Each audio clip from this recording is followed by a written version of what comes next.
नमस्कार। शिक्षण कौशल के क्लास में आप सभी लोगों का स्वागत है।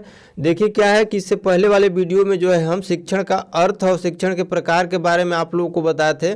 तो यहाँ जो है आपका पहला चैप्टर जो है चल रहा है। तो पहला चैप्टर में आप जो है शिक्षण की विधियाँ के बारे में आपको जानना है।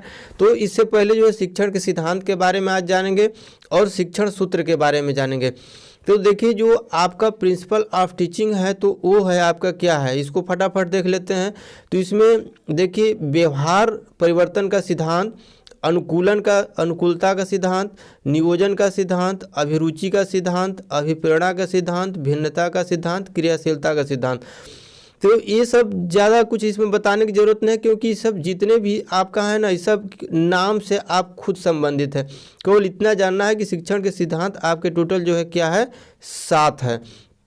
अब इसमें क्रियाशीलता, एक्टिविटी, भिन्नता, अभिप्रेरणा जो उत्प्रेरक होता है, अभिरुचि आपका जो इंटरेस्ट, नियोजन, अनुकूलन, बिहेवियर, ये सारे नाम से ही संबंधित है। इसको बहुत ज़्यादा आपको जो है एक्सप्लेन करने की कोई ज़रूरत नहीं है, क्योंकि ये सब आप लोग जानते हैं।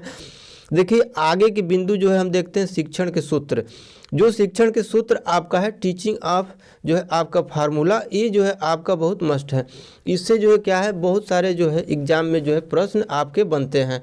तो देखिए है क्या कि आपको देखिए प्राइमरी लेवल के लिए प्राइमरी के बच्चों को पढ़ाना है। तो ये सब देखिए शिक्षण कौशल आपके जो है सिलेबस में क्यों रखा गया है, क्योंकि उसके जानने से मतलब यह है कि आप जो है किस तरह से टीचिंग करेंगे आप जा करके।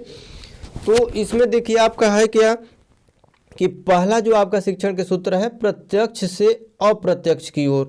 तो देखिए बच्चों को आप कैसे इसमें शिक्षा देंगे। पहले तो जो सारी चीज़ जो देखने लायक चीज़ है आप उसको जो विजुअल है उसको दिखा करके जो इसको अप्रत्यक्ष की ओर ले जाएंगे, उसको समझाएंगे। क्योंकि डायरेक्ट जो है अप्रत्यक्ष की बातें उससे करेंगे तो ज़्यादा थोड़ी ना उनको समझ में आएगा। आपका दूसरा देखिए बिंदु है मूर्त से अमूर्त की ओर।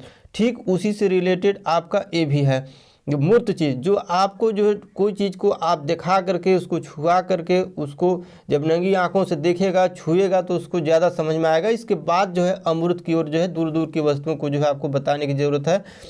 आपका देखिए तीसरा जो बिंदु है इसमें, तीसरा तो और भी सबसे महत्वपूर्ण है, विशिष्ट से जो है सामान्य की ओर। देखिए इसमें है क्या ना कि विशिष्ट से सामान्य की ओर, सामान्य से विशिष्ट की ओर, इसमें बहुत ज़्यादा जो है कंफ्यूज होते हैं परीक्षा में। तो देखिए आपको अगर विशिष्ट से सामान्य की ओर आए तो इसमें दिमाग में आप बना लीजिए कि विशिष्ट से सामान्य की अगर बात करते हैं तो पहले क्या करना है कि आप उसको एग्जाम्पल देंगे। एग्जाम्पल से पढ़ाते पढ़ाते पढ़ाते उसके आगे उसको जो है आप फार्मूला तक आपको पहुंचना है। और अगर सामान्य से विशिष्ट की बात करें तो पहले फार्मूला, जो कि बड़े कक्षाओं में पहले फार्मूला से आप जो है एग्जाम्पल तक पहुंचेंगे। तो इसमें इतना आपको ध्यान रखना है, विशिष्ट से सामान्य की ओर, सामान्य से विशिष्ट की ओर। अगला आपका है ज्ञात से अज्ञात की ओर। इसमें देखिए क्या है, पहले कोई भी चीज़ अगर किसी बच्चे को आप पढ़ा रहे हैं तो उसके पहले पूर्व ज्ञान की जब तक उसका आकलन नहीं करेंगे, उसको आप जान नहीं लेंगे कि वो जो है बच्चा कितना जानता है, तो उस आधार पर उसके जो है समझाने के लिए आपको उस टॉपिक को उसको देना पड़ेगा। और आपका अगला है पूर्ण से अंश की ओर। तो देखिए आप जो है किसी भी बच्चे को जो है ना आप पूर्ण से अंश की ओर, मतलब एक तरह से उसको ऐसा क्रिएट करके उसको पढ़ाना है ताकि उसको सारी चीज़ को जो है समझ में आए उसको। और देखिए आपका अगला जो आपका सबसे मोस्ट जो बिंदु है ना, वो आपका विश्लेषण से संश्लेषण की ओर। जो आपका विश्लेषण से संश्लेषण की ओर है इसको जानना बहुत ज़रूरी है, क्योंकि ये भी एग्जाम परीक्षा में बार बार जो है पूछा जाता है।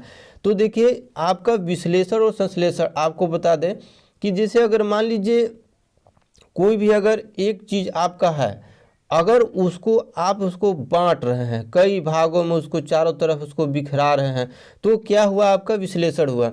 और अगर सभी चीज़ों को, ये जितने भी ज्ञान है सबको अगर हम समेट रहे हैं एक में, तो वो क्या हुआ, आपका संश्लेषण हुआ। संश्लेषण इसके मतलब कि सारे चीज़ को जो है समेटना, और विश्लेषण जो है क्या है, आपका जो है एक चीज़ को जो है अलग करना। तो बच्चों को जो है विश्लेषण से संश्लेषण की ओर जो है छोटे बच्चों को जो है पढ़ाना है। आपका देखिए आपका अगला बिंदु है सरल से जटिल की ओर। ये भी आप जान रहे हैं छोटे बच्चों को ऐसे ही पढ़ाना पड़ेगा। अनिश्चित से निश्चित की ओर, देखिए इसमें क्या है कि जो आपका जो अनिश्चित से जो निश्चित की ओर है, इसमें क्या है कि आपको बालकों को बौद्धिक विकास का क्रम जो है क्या है, अनिश्चित से निश्चित की ओर होता है। मतलब जो उसका बौद्धिक डेवलपमेंट होता है वो अनिश्चित से निश्चित की ओर होता है। और देखिए अनुभव से तर्क की ओर जो है आपका जो है नवा